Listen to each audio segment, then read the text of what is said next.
Today's speaker is Barbara Beckert with Disability Vote Coalition, to talk about voting and the Supreme Court decisions. Yeah, great. Well, thank you very much for the invitation, and good to see everyone here today. As Sydney mentioned, I'm Barbara Beckert with Disability Rights Wisconsin and the Disability Vote Coalition, and we're really glad to have People First Wisconsin as a member of the Vote Coalition, because voting is one of our most important rights, as people who live in a democracy. But sometimes for people with disabilities and sometimes for other voters, there can be some challenges with casting a ballot and getting registered to vote. So glad to have a chance to talk with you today.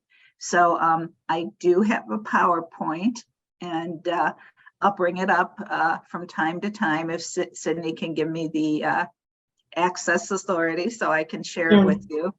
But I think you have it. Oh, cool. All right. Well, I will let you know if I run into any problems, but I also really appreciate the chance to have a conversation with you. So I just won't leave that PowerPoint up the whole time, and so we can talk a little bit better. All right, I'm going to try and share my screen here to get us started, and I'm going to kick off talking a little bit about why 2023 is such an important election year here in Wisconsin. So let's see. Yep, you've got me all set up to share. Thank you. And I am just going to put this in the slideshow mode, so it's a little bit bigger. So I hope that shows up for everyone and you're able to see my screen. So as I mentioned, this turns out is a very important election year.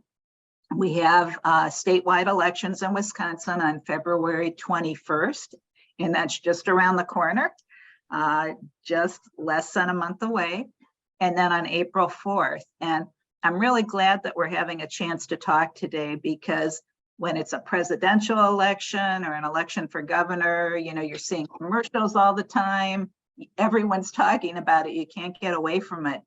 I think that this election is almost as important as the election for governor or president, but people don't hear a lot about it. So, so I give you a lot of credit for being here today for this conversation and for being such good advocates.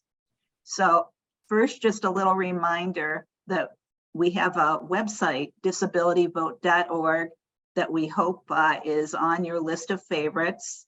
A lot of good information there about the election. We also have a voter hotline, and I staff that, and that's available year round.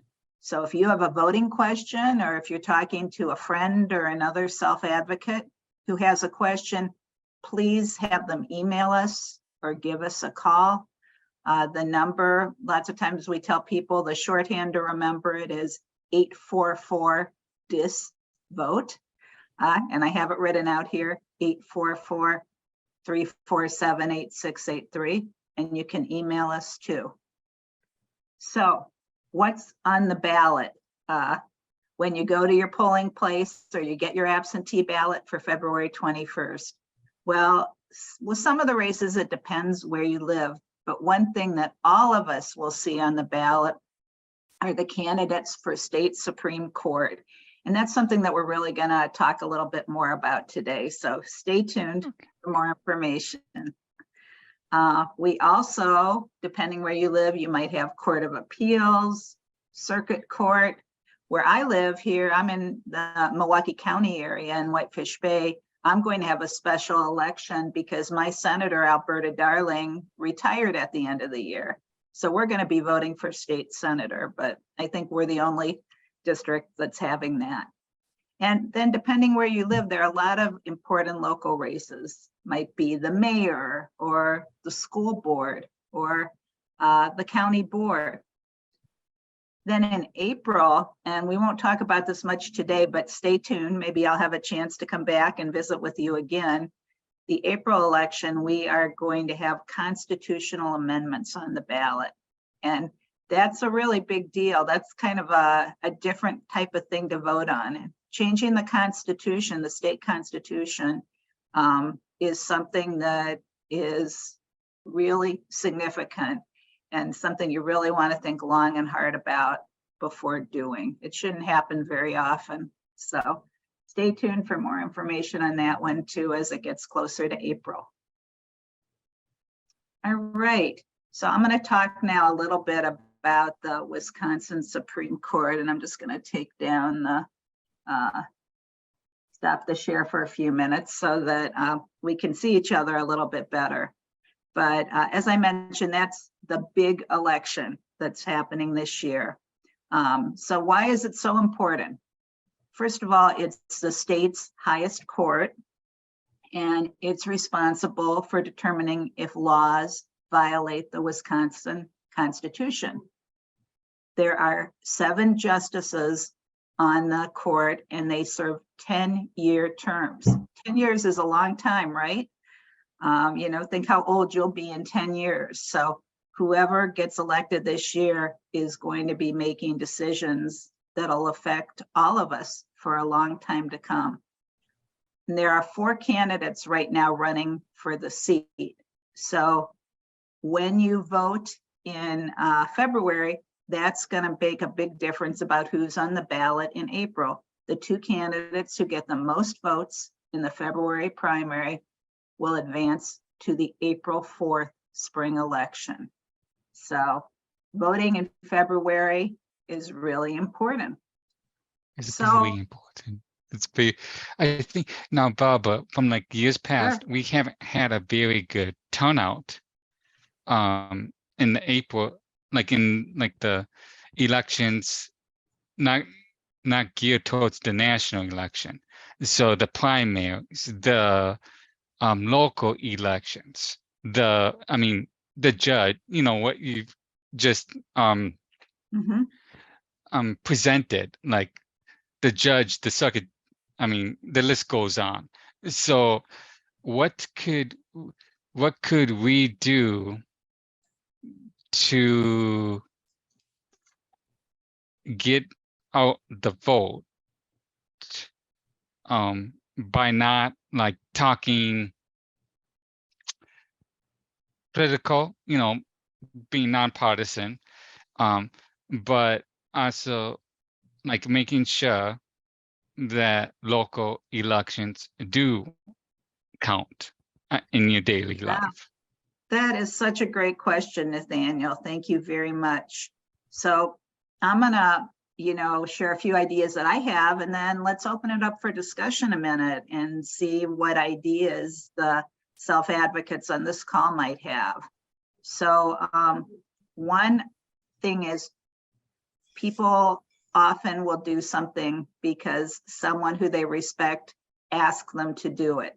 So one suggestion I have is to kind of do like a phone tree or a social media tree, where you reach out to 3 people who you are connected with and say, I'm voting on February 21st because it's a really important election, and the state Supreme Court is going to make decisions that will affect my life and the lives of other people I care about. Will you make a commitment to voting February 21st and ask 3 other people to do that?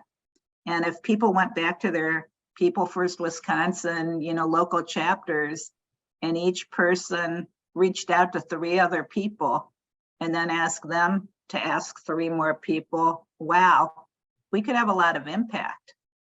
And, phone calls are one way to do that. Social media is another way. Cindy, you do such a great job with the blog that you have on social media. So if Cindy asked for us, would you reach out to 3 other people and remind them to vote on February 21st and why it's important? Wow, that could help us reach a lot of people. So those are a few ideas. We also have an event coming up that I'm going to talk to you about that's going to be on February 9th, and it's on Zoom, and it's called Why Wisconsin Courts Matter. And our speakers are going to include Justice Janine Geske, who used to be on the Supreme Court, Monica Murphy, who's a disability rights attorney, and she'll talk about some cases that have been important to people with disabilities. You know, why people with disabilities have a lot at stake. Because right now we have a divided court. Most of the decisions are 4-3. So the person who is elected in this seat, they could be the deciding vote. Then the other person who will talk is Martha Chambers. And I think probably a lot of you know Martha. She's been a great advocate for disability rights for a lot of years. And last year, she actually was a plaintiff in a case where the Supreme Court made a decision that was disappointing, that was not helpful to people with disabilities who need assistance with mailing or returning their absentee ballot. So that was a 4-3 decision. So they didn't recognize the right of people with disabilities to have assistance, and that's a right that's protected by federal law. So Martha was very upset about that because of her disability. You know, she had an accident and she's paralyzed. She can't mail her own ballot. Looks like Lawrence has the question. Is it okay to take some questions now, Sydney? Yeah. Go Definitely. for it, Lawrence. My question is, I thought that they had made a decision that it's okay with people with disabilities to get assistance. I'm a little confused here. Yeah, I'm so glad you asked that question, Lawrence. So what happened is after the Supreme Court decision that was made in July of 2021, as the next step in terms of advocacy, the case went to a federal court. And that's where we had 4 people with disabilities, Martha Chambers, Tim Carey, Scott Luber, and Mike Reese, all people who aren't able to mail or return their own ballots. They were the plaintiffs in that case. And the federal judge, Judge Peterson, found that Wisconsin was in violation of federal law, and that federal law clearly protects the rights of people with disabilities to have assistance with any part of voting, whether it's completing a ballot, mailing it, returning it to their polling place. So Lawrence, you're right.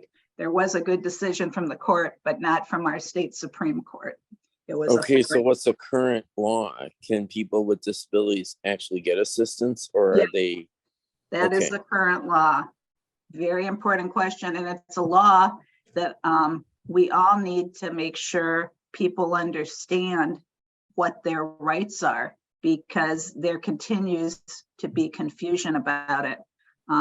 My agency, Disability Rights Wisconsin, on election day, we go out to polling places and for the Wisconsin Election Commission, and we do a review for accessibility.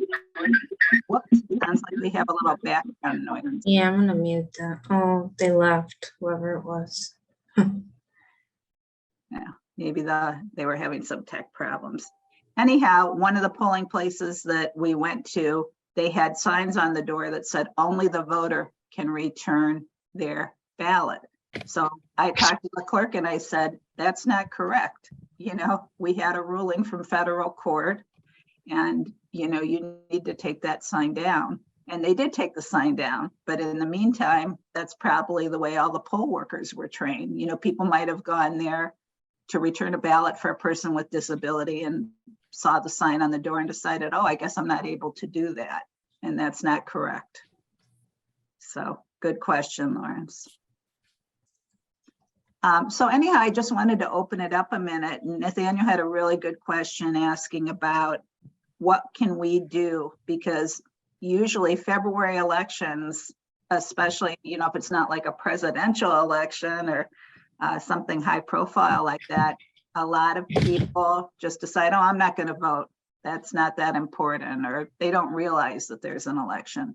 So I shared a few ideas that I have, but if any of you have ideas about how we can encourage people to vote, I'd love to hear from you. Any suggestions people want to share? Yeah, one thing I try to do is help people figure out how to request their absentee ballots, because some people don't know about the website or how to use it. That is a great one.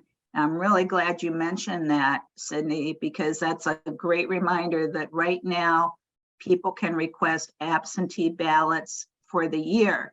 And sometimes people tell me, oh, well, I'll be getting one because I got absentee ballots last year. Well, not necessarily. You have to make that request again every year, unless you're what's called an indefinitely confined voter, someone who, because of their disability, has a lot of trouble getting out to the polling place. And so they always want to vote absentee.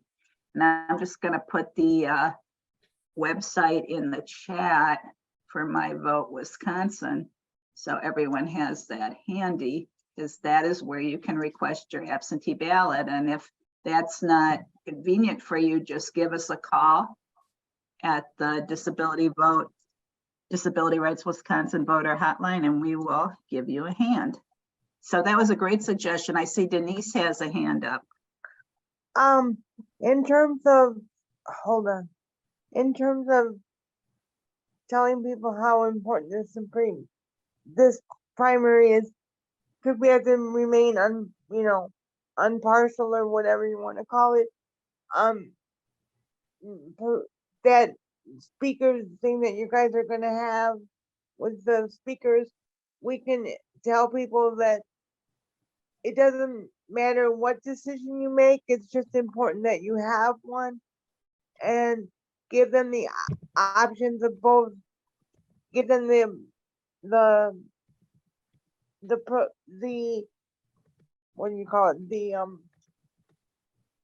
information for both sides. Yeah, I think that's a really good point, because we don't want to tell people who they should vote for. They might ask you, well, who are you voting for? And, that's up to you if that's something that you want to share or not. Some people like to share who they're going to vote for, and other people feel like, oh, I like to keep that private. So you should feel comfortable with whatever you decide.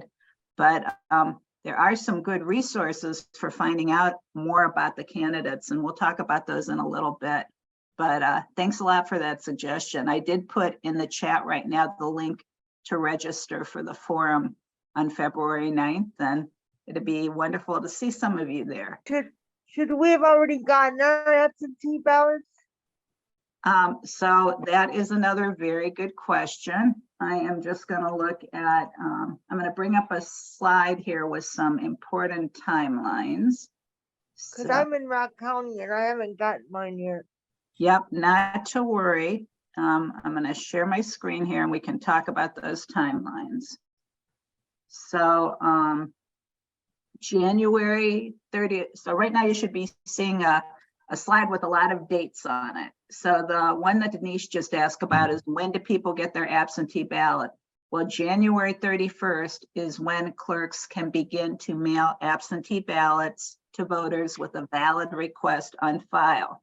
So if you already have an absentee ballot request on file, pretty likely that you'll get your ballot at some time next week. So watch for it. You don't have to return it right away, but you want to make sure that you return it well before the 21st of February, because the mail can be a little slow. Does that answer your question, Denise? Yes, it does. Great. And just a couple of other deadlines to point out, and then we'll hear from other folks, because these are coming up really quickly. For anyone who is not currently registered to vote or who has moved, because if you move, you do need to re-register. The deadline to register online or by mail is coming up really quickly. It's February 1st. So that is next week. So you don't want to miss that. People can still register in person at their clerk's office until February 17th, or at your polling place as well. But it's a good practice to be prepared and to register in advance, because sometimes people might have some bumps in the road. They might not know what proof of residence is needed and need a little extra time to get that. The other thing to watch for, aside for those absentee ballots in the mail, is people like to have the option sometimes of doing what's called early voting. And that is available in a lot of communities as early as February 7th. You know, where I live in Whitefish Bay, they offer that at our village hall. So people can just go over during business hours to the village hall and they can vote early. So that's another way to do it. It's nice to have options, right? So I think Julie's hand was up next. You kind of hinted to this when you were talking to others, but I think with like these smaller elections or the ones that people are less aware of, it's always nice to have like a website or something that we can point them to even see what the ballot, like who is going to be on the ballot, what type of issue it is, because sometimes with it being a smaller election, they find out about it, you know, like sooner to the time where they go and vote. And you don't want people to not, because they'll say to me, I don't know what's being voted on, so I'm not going to go vote. And I would like to have like a unbiased place to go point them, say, hey, look at the issue, you know, and to Denise's point, like encourage them that their voice matters regardless of who or what they vote for. But I think that's a huge barrier, especially in the disability community, because people might not have gotten the information in a way that is accessible to them, you know, and so trying to know like of an unbiased place. Does Disability Vote Coalition, like, do you guys recommend a specific website that people go look at? Julie, thank you so much for that question. So one of the best recommendations I think we can provide here is a site that is maintained by the League of Women Voters that is called Vote 411. And I just put the information, a link to that site in the chat. And that is a site that is helpful for a few things. It's got a lot of good information about voting, but it also very soon, they don't have it up quite yet, but by the end of the month, they will have up candidate information and they provide unbiased candidate information. These aren't partisan races, but the equivalent of nonpartisan information is what they provide. So let me just share a quick story with you. A couple of years ago, there was an election for school board in my community. And, you know, my kids are older now, so I'm not up on who all the candidates are. And I consider myself someone who tries hard to be an informed voter, but I had no idea who to vote for. So I went to the Vote 411 site and I was able there to find information about all four candidates. There were questionnaires that they had answered, and they also had a video of a candidate forum that they had participated in. So after I did my homework and looked at the information on Vote 411, I felt a lot more comfortable about who to vote for. You know, I definitely knew who I thought should be on the school board. So that's a really good site to look at. With the Supreme Court race, one thing that you can consider doing too is looking at Wisconsin Eye. Are people familiar with the Wisconsin Eye website? They consider themselves as the group that provides coverage on public affairs and state government. And I'm just going to put their website in the chat. They have a series called Newsmakers. And as some of you know, Lisa Pugh, who was a great disability advocate who worked at DRW and the ARC. Well, Lisa works for Wisconsin Eye now, and she recently did interviews with some of the Supreme Court candidates. So you can go to the Wisconsin Eye website and you can hear Lisa interview the state Supreme Court candidates. So, you know, it takes a little time, you know, make some popcorn and get some hot chocolate and curl up with your computer and you can learn about the candidates. Lisa does a really nice job with those interviews. So just another suggestion to consider. Lawrence, I wasn't sure if you had your hand up from before or if you had another suggestion, so I wanted to make sure to catch it. Yeah, you were talking about suggestions on voting, and I've thought about this one and how this would look for years. What if people were to electronically vote, just like you do shop online? with technology being what it is, I'm in web development and MATC myself right now. I'm sure there's got to be a way to enforce the same policies and securities online as there are. I know there are hackers, but there are also ways around that. So if a person with a disability owns a device, maybe that would make things more accessible. Well, As Lauren, opposed to the mail, which is tried and true. And I kind of understand the fundamental differences, but I've been just deliberating about how we can make this electronic as well. well, you know, We've done it with EBV. I'm glad you brought that up because one of the things that the Disability Vote Coalition has, we have a document with our budget and policy recommendations. And Mhm. one of the things that we have been advocating for is an accessible absentee ballot.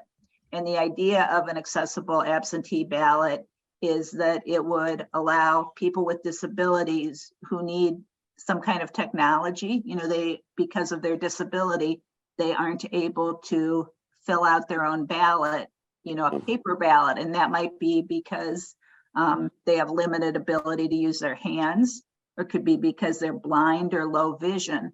And a lot of states have provided this option for an accessible absentee ballot where people receive their ballot electronically and complete it out, can fill it out and return it.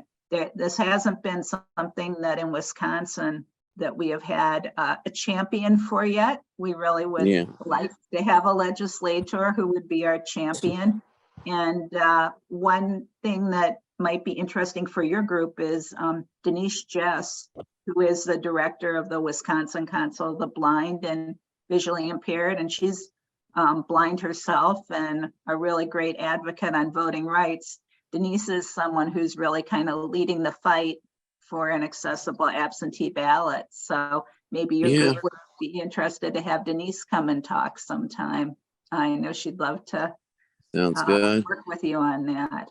Yeah, or Also, what if we just had something that somebody could, with the right credentials, I'm not sure how this would look, log in and vote interactively online. Just like you take a quiz on Blackboard and MATC. Well, it may not look precisely alike, but how would this look? So somebody could just get on their own time, you know, with assistive technology, like I use JAWS and Zoom text on my computer to make school accessible to me. And I take online classes. Why not just have voting online? Perhaps expand. What is the name of the Wisconsin's vote website? Or My Vote Wisconsin. My Vote, and or you know, make it another domain where people can log in and click a link and with correct credentials. So they just do it for everything else. And I know that they push for it with caregivers and electronic visit verification. It's a little different, but still, if I want to believe that if they see a value in it, change will come. Where the mail is great, but we've had internet technologies and web technologies for how long? Why don't we harness that so all people can vote regardless of their ability? Really, now it really puts the power into the consumer's hand, no matter what your ability set happens to be. And there's got to be a way to do that to ensure that there is there won't be any hacking or voter fraud or whatever might come up. I can only imagine what the proponent and the other side and the antagonist side is going to say about this story. But it would be a dream come true if that could be implemented, I would think. Yeah. If they put half the energy that they put into the electronic visit verification stuff, for example, I think we could solve that if we applied that to voting then. Well, if it's good for the goose, it's good for the gander, right? Yeah. Yep. Thank you for your enthusiastic endorsement. You know, I think that we need a lot of advocates talking about that. And Denise is someone who I really look to as a leader on that. It is something that the Disability Vote Coalition has endorsed in their policy proposals, and it'd be great if People First Wisconsin included it as well. Maybe Yeah. maybe they already have, I'm not sure, but just a suggestion to maybe talk to Cindy about and see if that's included in your policy recommendations. I can only Thanks, imagine. Lawrence. Yeah, I can only imagine what opponents are going to say to that opposing, but I can only imagine, but we got to keep the fight alive if they do, because just imagine everybody has a phone today. If they could vote and they knew and they saw value in it and people saw value, well, yeah, but make sure people have equal voting rights, blah, blah, and equal voting responsibilities. And we started thinking solutions together rather than, well, the trouble here is ... and so-and-so spread the big lie about the voter fraud that was going on that really wasn't probably going on. And started worrying about form rather not worrying about form, but rather worried about substance instead of form, Yeah. you know? Yeah, And thank that's my you. point. I see Ramsey has his hands up too. Ramsey, hey, great to see you, or I don't see you, but great to have you on the call. Hey, good to be here, Bella. And thanks for the hard work. I was wondering, I I I heard uh, I heard that last session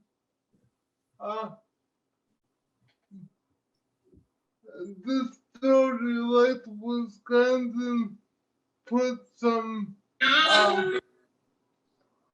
budget recommendations in, and I was just wondering what those were. And the other thing I heard is that somebody had a hard time accessing an automatic draw opener because the automatic draw opener actually blocked them from using their wheelchair. Can you give me some background on what actually happened with that?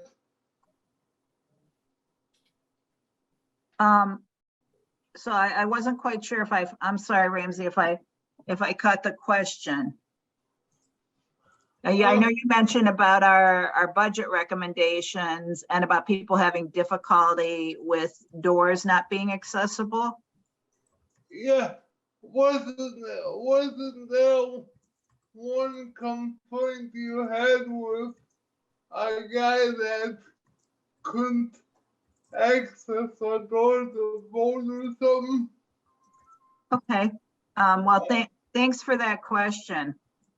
So this is, as you know, Ramsey points out, this is a biennial budget year. So it is a big year to be reaching out and educating our legislators about our budget recommendations. And in fact, I'm going to be meeting with your assembly representative's office next week, Ramsey, with I think it's Mark and Representative Zimmerman's office. So you're always, you know, have such a good relationship with him. So I hope you'll be in touch with him. You probably already are. In terms of recommendations specific to voting, I could actually have those in my PowerPoint and we can take a look at them in just a minute if people are interested in that. I know we wanted to talk about the election as well. When we went out and we hear about problems, accessibility problems people have with voting a couple different ways. First of all, we have our hotline, so people might call us or email us. So that's an important way. We also do polling place reviews, and the independent living centers are doing those now too, which is great. So we go out on election day and we have a tablet with all kinds of questions about accessibility. You know, it looks at parking, It looks at the entrance to the building, you know, is there an accessible entrance? Is the ramp at the right slope level? Does the door have the right amount of pressure? And inside are the pathways easy to follow and navigate? Is there an accessible voting machine available and are people using it? So those are the kinds of things we look at. And there definitely have been places that we have reviewed where the doors, access through the doors is problematic. So either the doors did not have a paddle. If they don't have a paddle, then they should have some other way set up for people to be able to get in, either have a greeter at the door, or if the weather is nice, which it won't be in February, right? You know, if the weather is nice, they could have the door open. Sometimes we see that at polling places, and not always in the best way. I've seen where the door is held open with a rock, which is not ideal. But that definitely has been an issue we've seen. So thanks for asking that. Do people have more questions about the spring elections? Because we could take a minute to look at the policy recommendations, if that would be of interest. What do you think, folks? I think that would be interesting. Okay, great. Well, I am going to just go to that part of my PowerPoint here. And always love to share these with folks. I am gonna save current slide and share screen. Okay, so we have some recommendations that have been developed, and this is with a lot of input from people with disabilities and disability organizations, including People First Wisconsin, who are part of the Disability Vote Coalition. And you're all invited, by the way, to participate if you aren't already. So the first budget request that we have is that additional funding should be provided for specialized transportation programs like the 8521 program to fund transportation for voting related activities. And that means for people to go to their polling place on election day, to go to early voting, or if people don't have a photo ID, to get transportation to go to the Department of Motor Vehicles. So that's number one. We are also asking for more funding for the Wisconsin Election Commission. You heard me talk about the program where we go out and we review polling places for accessibility. Well, in a big election in Wisconsin, there are 3,000 polling places. So that's a heck of a lot, right? So that takes a lot of time and staff support to do. So we're asking for more money for that, and also to fund accessibility supplies, because when we see problems at a polling place, sometimes those can be fixed with supplies. Like, let's say there's no signage about curbside voting. They can get signage from the Wisconsin Election Commission, or signage to show the accessible entrance or the disabled parking spots.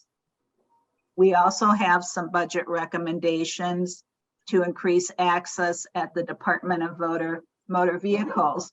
We want to meet the needs of non-drivers, including people with disabilities and older adults who need a photo ID for voting. And their hours are pretty restricted. There aren't that many locations. For people who live in a rural area, they might just be open a couple of days a week, and it's during the workday, and people might not be able to get transportation. We're talking about people who are non-drivers, right? So we're suggesting having weekday evening hours and Saturday hours, and also maybe having some mobile DMV sites. So those are budget recommendations. Then we also have a lot of legislative requests, and I'll just try and skip through those for you. The first is to improve training for poll workers and special voting deputies, particularly to cover the rights of voters with disabilities, to ballot return assistance and other accommodations, to expand access to options for photo ID, which we already talked about a little, and to improve access to absentee voting. And that was the great question that Lawrence had about how maybe technology could be used. And so our recommendation is to provide a screen reader accessible Americans with Disabilities Act compliant absentee ballot. And then finally, we are also think that having accessible drop boxes, secure drop boxes, was a really helpful thing. And we would like to see that changed in the statute so those can be available again in Wisconsin. So I think, did I cover them all? Yep, I did.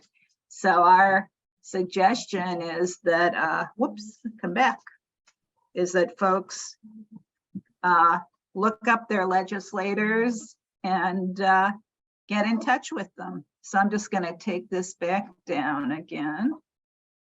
Stop the share. There we go. Has anyone had a chance to be in touch with their legislators recently to talk about any disability issues, or are you thinking about doing that in the next month or so? Well, one big one that I'm concerned about, Barbara, is caregiving and accessible bathrooms, because some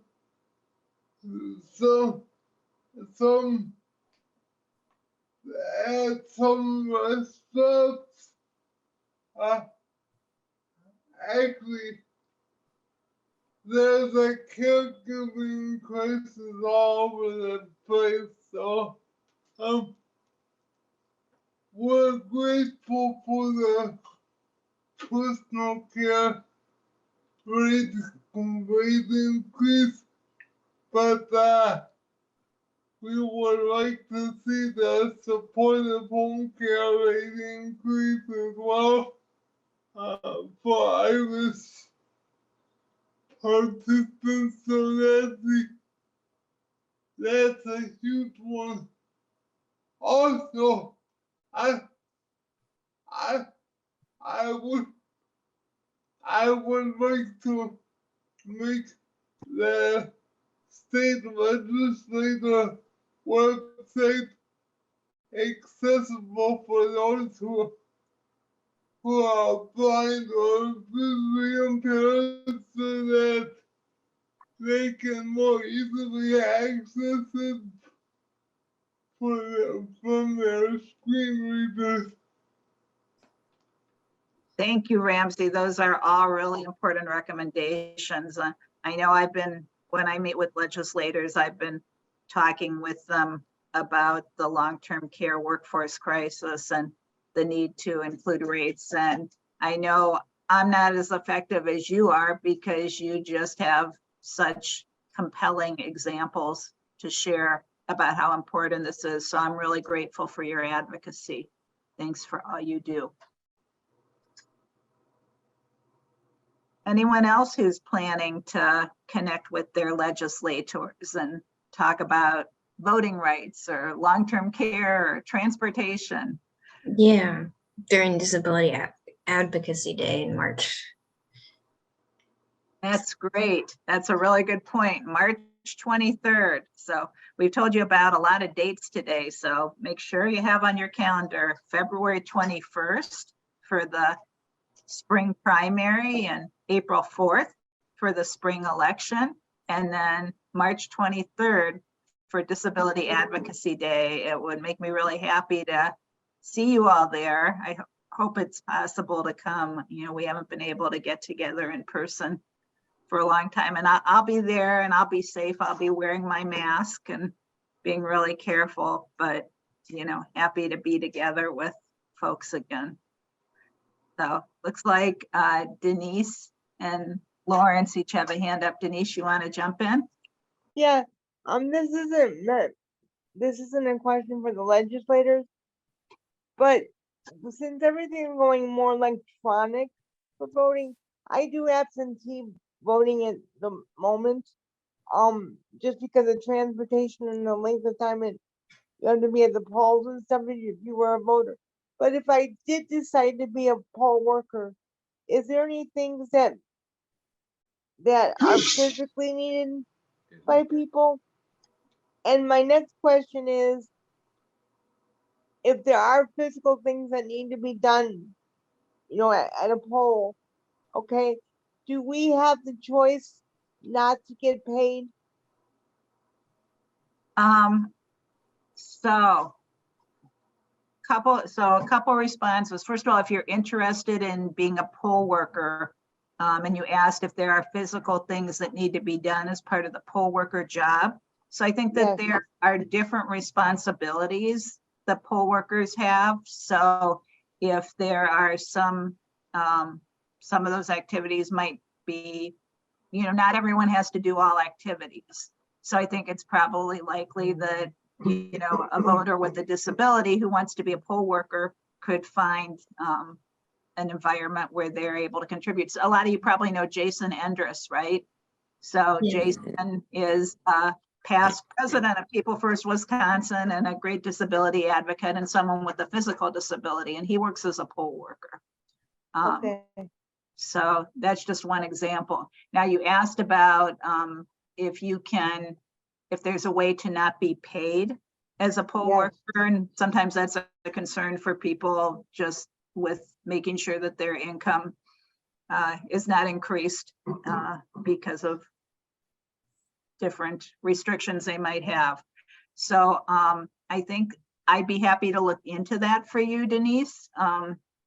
It might Okay. depend on your municipal clerk. If you would, I'm just trying to think of the best way to follow up with you. If you would, I can call and find out myself.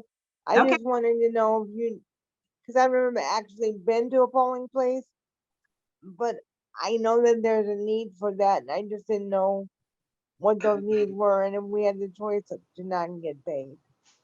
yeah, no, that's a great question. If you do find out, let me know what you find out, and I'll try and Okay. ask around too, because I think it's a really good question. And we actually, the Disability Vote Coalition has a video and a campaign to try and recruit more people with disabilities to work as poll workers.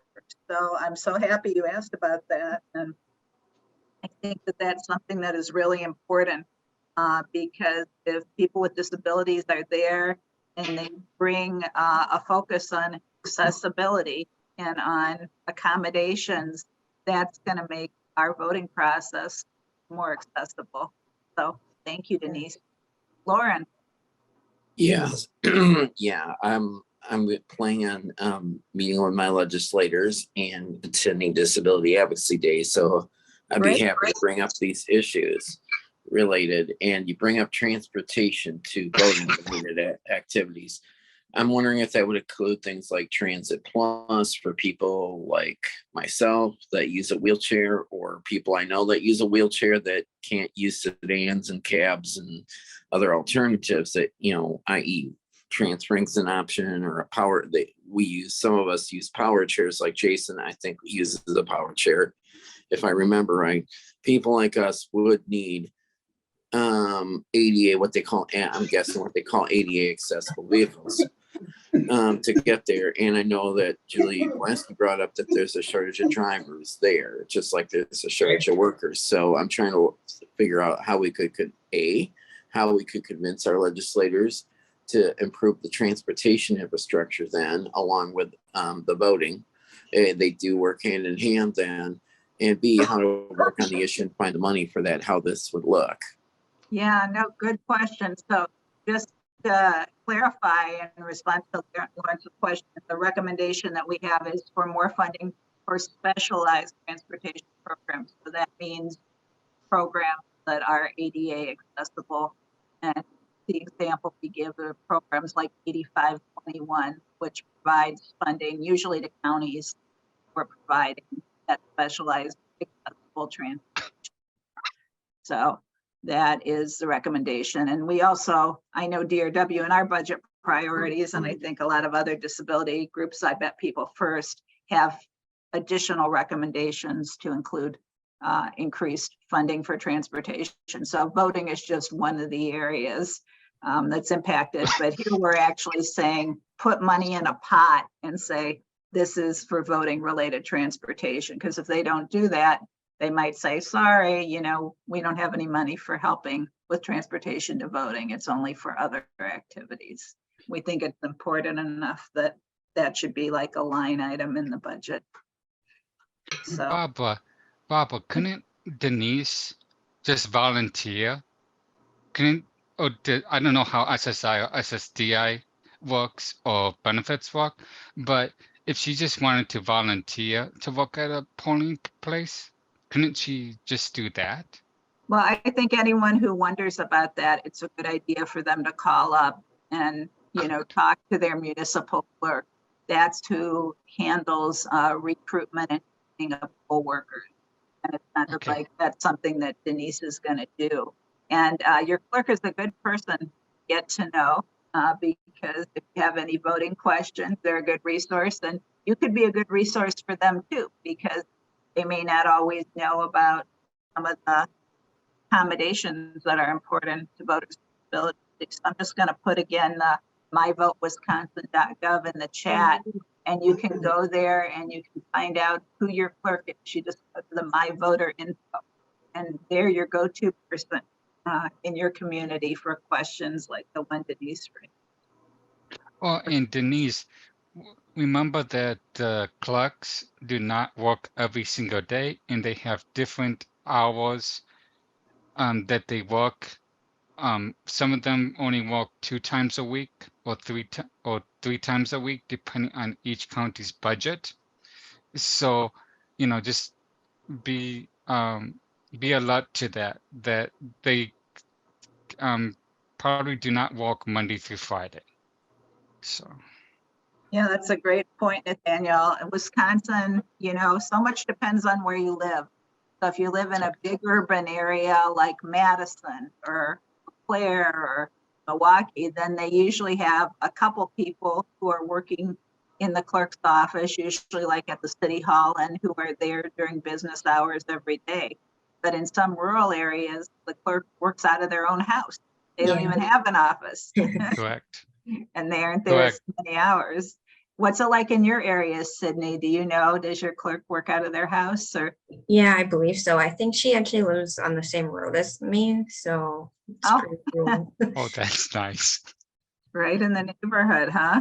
Yeah. Well, I know we've jumped around. You've asked such great questions, and I really enjoyed the discussion and all the contributions from the group. I hope the information was helpful. And Sydney, do you, if I would send over the PowerPoint to you, is that something that you have a way to share with the group so people have it for? Yeah, definitely. I can send it to everyone or whoever wants it. It seems like a lot of people are interested. Well, thank you so much for the invitation. You have such a great group here, and I've really enjoyed the discussion and appreciate the solidarity. We can all work together to remind people how important it is to vote on February 21st and April 4th. So let's get it done, folks. Yes, let's get it done. Thank you so much. Yeah, thank you so much for speaking. You're always bringing such great knowledge. My pleasure. Thank you.